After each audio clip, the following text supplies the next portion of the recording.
seems like only yesterday when you came up to me and told me that you wanted to be a nurse. I remember when you were a junior in high school and you tried to figure out for weeks what you wanted to do after graduation when you went to college. You had no idea, and your thoughts were all over the place. But then one day, you came up to Mom, Dad, and I, and you told us that you wanted to become a nurse. The summer after, you got your CNA license and began to work in a nursing home. I thought you were crazy for wanting to take care of elderly and sick people for the rest of your life, but I knew it was something that you were very passionate about. I knew that my amazing, kind-hearted sister Michaela would be an amazing nurse. Now you have graduated nursing school and you will make new memories as a nurse, and I want to look back at some of the old memories we had together. Do you remember when we lived in the old house and we still had bunk beds? We thought we were the most daredevil kids when we would go to the top of the bunk bed and jump off. Of course, since I was the younger sister and the braver one, I always had to go first. Mom was okay with it for a few times, but then she told us that we needed to stop doing that. During the day, we were always outside doing something, either riding a bike, cuddling with our pets, or playing some kind of game. When you were about 9 or 10, you started climbing the trees that we had in the backyard. And since I always wanted to be like you and do everything you did, I tried to, but I wasn't big enough and I wasn't strong enough.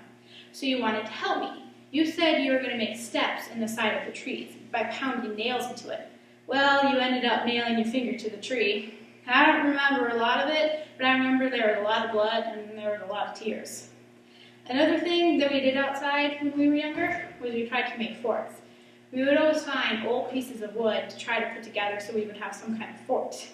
One time we found an old rug that we stapled to an old piece of wood so that we would have carpet in our fort. We never finished that fort, but I'm pretty sure that piece of wood with the carpet stapled to it is still on our farm somewhere. Our favorite thing to do outside, especially during summer, was go up the barn upstairs and look for all the little kittens that were there. We also had a rope up there that we would swing on for hours. You always used to say to me, if you go up the stairs first, I'll come down the stairs first. Because for some reason, you were always afraid to be up there by yourself, so you always made me. I am just now realizing how good you were at persuading me to do things. The older we got, the more dependent we became on each other for things. When we moved into our new house, our bedrooms were right next to each other. And at night, when you were laying in bed and you needed something, normally a glass of water, you would just knock on my wall, and like a little slave, I got out of bed and ran over to your room to see what you wanted. During a big storm, when the electricity went out, you would shout my name from your bed, and me, the little sister, had to get up and find my way over to you in the dark so that you weren't afraid. We have done some rebel things together too when we were younger. We used to take our walkie-talkies to bed with us. We were supposed to be going to sleep, and we would talk. But walkie-talkies aren't exactly the quietest things, so Mom and Dad would always catch us. There were several times when you didn't want to sleep in your room alone, so you convinced me to sneak over to the spare bedroom and sleep on the futon we had in there. The hard part was getting past Dad, who was laying on the couch watching TV.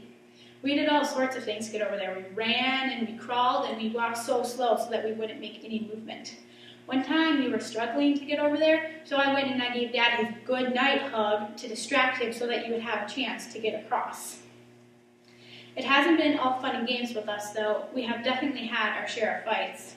The worst thing was when we were younger, when we got into a fight and Mom sent us to our own rooms and we had to stay there. And that was terrible because our rooms were the most boring thing on the planet. I will never forget all the times where we were arguing and you would push me or hurt me somehow and I started crying and I said I was going to tell Mom, and then you just became the sweetest big sister you could be so that I wouldn't tell on you. As we got older and became teenagers, we began to play less games and start talking more.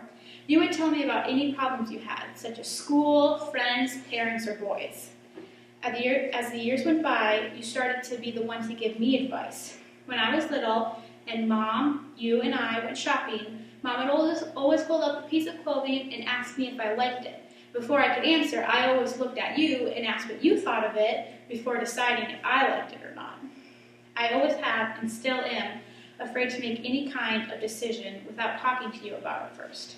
I mostly talk to you about my plan for school and the future because you are interested in and care about what I'm going to do when I graduate. So overall, I know how good of a nurse you'll be because of how good of a sister you are. You can always put everybody ahead of yourself, and you can make people smile or happy no matter what mood they are in. You are a bubbly, outgoing, and an incredibly smart woman, and that is how I know you will make an excellent nurse.